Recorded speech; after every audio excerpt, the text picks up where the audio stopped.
It's the 5th time I stand on this shore, the Cuban shore, looking out at that distant horizon, believing again that I'm going to make it all the way across that vast, dangerous wilderness of an ocean. Not only have I tried 4 times, but the greatest swimmers in the world have been trying since 1950, and it's still never been done. The team is proud of our 4 attempts. It's an expedition of some 30 people. Bonnie is my best friend and head handler, who somehow summons will, that last drop of will within me when I think it's gone, after many, many hours and days out there. The shark experts are the best in the world, large predators below. The box jellyfish, the deadliest venom in all of the ocean, is in these waters, and I have come close to dying from them on a previous attempt. The conditions themselves, besides the sheer distance of over 100 miles in the open ocean, currents and whirling eddies, and the Gulf Stream itself, the most unpredictable of all of the planet Earth. And by the way, it's amusing to me that journalists and people, before these attempts often, ask me, well, are you going to go with any boats or any people or anything? And I'm thinking, what are they imagining? That I'll just sort of do some celestial navigation and, carry a Bowie knife in my mouth, and I'll hunt fish and skin them alive and, eat them, and maybe drag a desalinization plant behind me for fresh water. Yes, I have a team. And the team is expert. And the team is courageous and brimming with innovation and scientific discovery, as is true with any major expedition on the planet. And we've been on a journey. And the debate has raged, hasn't it, since the Greeks, of isn't it what it's all about? Isn't life about the journey, not really the destination? And here we've been on this journey, and the truth is it's been thrilling. We haven't reached that other shore, and still, our sense of pride and commitment, unwavering commitment. When I turned 60, the dream was still alive from having tried this in my 20s and dreamed it and imagined it. The most famous body of water on the earth today, I imagine, Cuba to Florida. And it was deep in my soul. And when I turned 60, it wasn't so much about the athletic accomplishment. It wasn't the sort of ego of I want to be the first. That's always there, and it's undeniable. But it was deeper. It was how much life is there left. Let's face it, we're all on a one-way street, aren't we? And what are we going to do? What are we going to do as we go forward to have no regrets looking back? And all this past year in training, I had that Teddy Roosevelt quote, to paraphrase it, floating around in my brain, and it says, you go ahead. You go ahead and sit back in your comfortable chair, and you be the critic. You be the observer. While the brave one gets in the ring and engages and gets bloody and gets dirty and fails over and over and over again, but yet isn't afraid and isn't timid and lives life in a bold way. And so, of course, I want to make it across. It is the goal. And I should be so shallow to say that this year, the destination was even sweeter than the journey.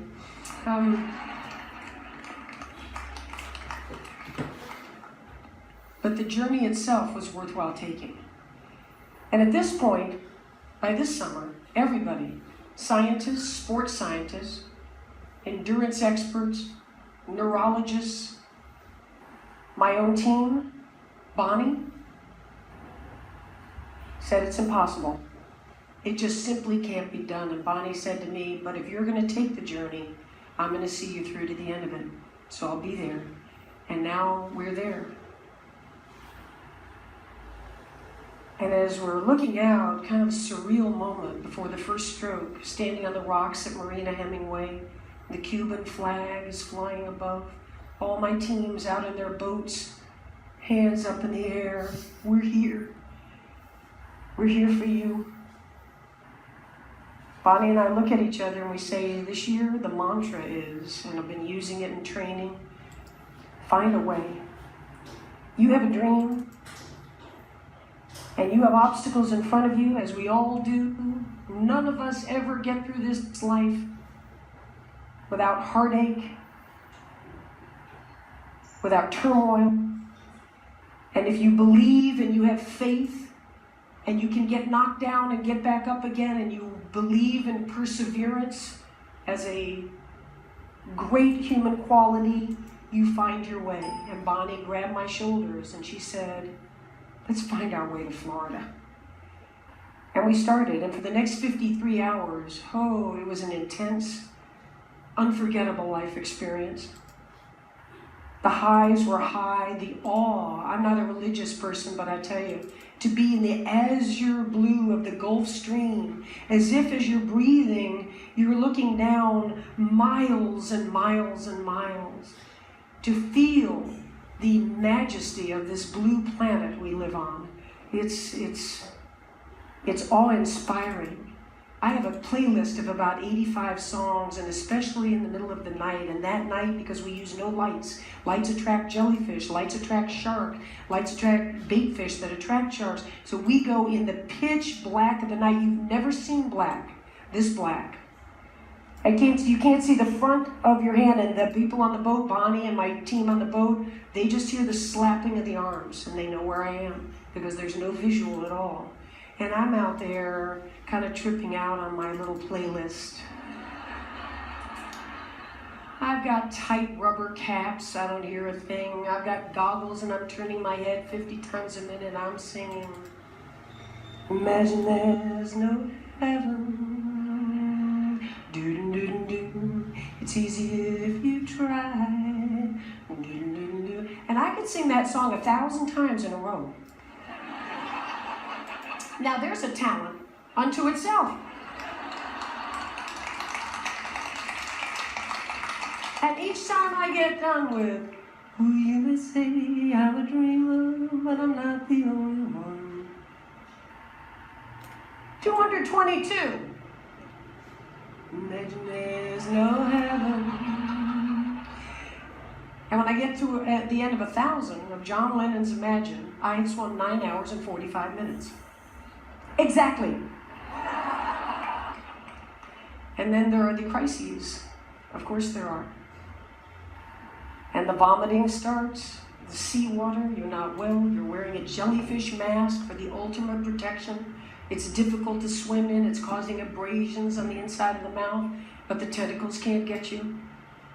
And the hypothermia sets in. The water's 85 degrees, and yet you're losing weight and using calories. And as you come over toward the side of the boat, not allowed to touch it, not allowed to get out, but Bonnie and her team hands me nutrition and asks me what I'm doing, how am I all right? I am seeing the Taj Mahal over here. I'm in a very different state. And I'm thinking, wow, I never thought I'd be running into the Taj Mahal out here. It's gorgeous. I mean, how long did it take them to build that? It's just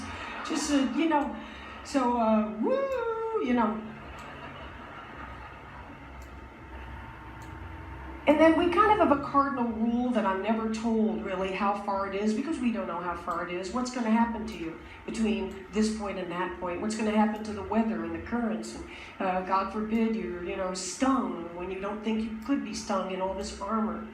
And Bonnie made a decision coming into that third morning that I was suffering and I was hanging on by a thread. And she said, come here. And I came close to the boat and she said, look out there. And I saw light, because the day is easier than the night, and I thought we were coming into day. And I saw a stream of white light along the horizon. And I said, it's going to be morning soon. She said, no, those are the lights of Key West. It was 15 more hours, which for most swimmers would be a long time.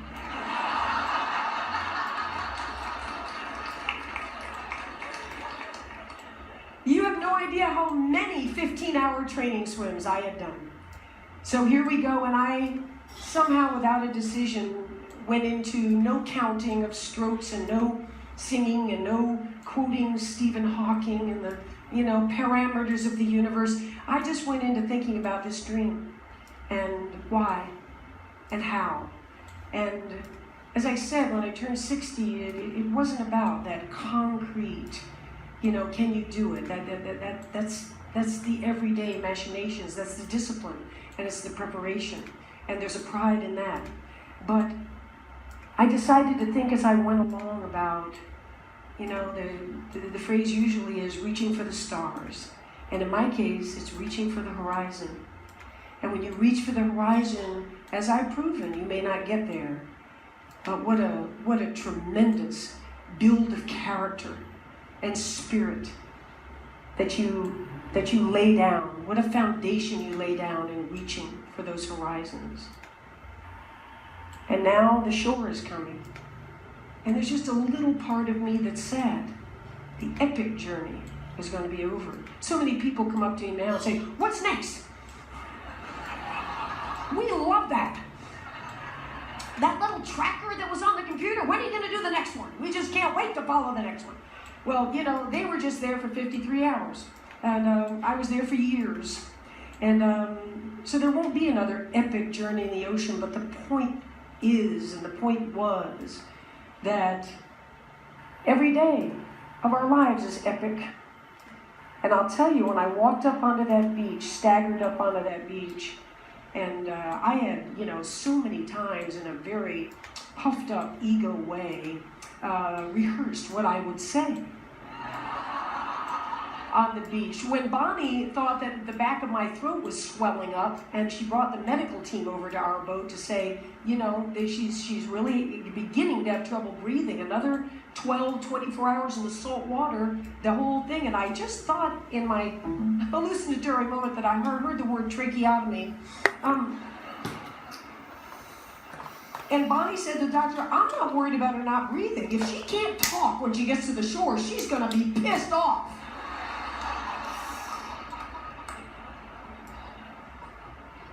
But the truth is, all those orations that I had practiced just to get myself through some training swims as motivation, it wasn't like that. It was a very real moment with that crowd, with my team. We did it. I didn't do it. We did it. And we'll never forget it. It'll always be part of us. And the three things I did sort of blurt out when we got there was, first, never, ever give up. I live it. What's the phrase from today from Socrates? To be is to do. So I don't stand up and say, "Don't ever give up." I didn't give up. There was action behind these words. The second is, you can chase your dreams at any age. You're never too old. 64, that no one at any age, any gender could ever do, has done it. And there's no doubt in my mind that I'm at the prime of my life today. Yeah.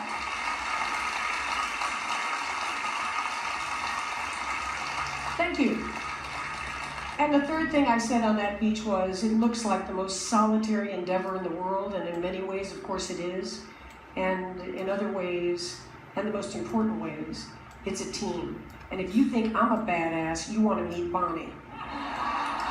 Bonnie, where are you? Where are you? There's Bonnie Stoll, my buddy.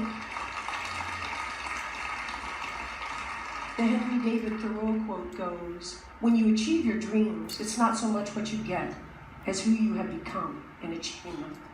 And yeah, I stand before you now. In the 3 months since that swim ended, I've sat down with Oprah, and I've been in President Obama's Oval Office.